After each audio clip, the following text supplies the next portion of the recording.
இன்னைக்கு எங்கள் வீட்டில் என்ன குழம்பு சொல்லு? நம்ம வீட்டில் மணத்தக்காளி சாம்பார். அப்படின்னா இது வந்து வயிற்று புண்ணுக்குலாம் ரொம்ப நல்லது.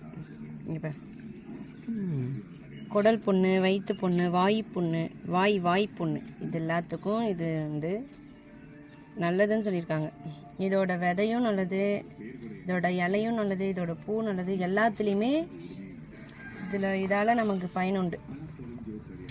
இதை வந்து பருப்பு போட்டு கீரை சாம்பார் வைப்போம்ல, இந்த மாதிரி பருப்பு போட்டு எப்போவுமே பருப்பு, தக்காளி, கொஞ்சம் பூண்டு, வெங்காயம் போட்டு நல்லா வேக வச்சு எப்பவும் போல் கொதிக்க வச்சு அதில் வந்து இதை போட்டு கடையிறவங்க கடையலாம், அப்படியே சாம்பார் மாதிரி வச்சு சாப்பிட்றவங்க சாப்பிடலாம். குழம்பு நல்லாயிருக்கும், உடம்புக்கும் நல்லது. இன்றைய டிப்ஸ்.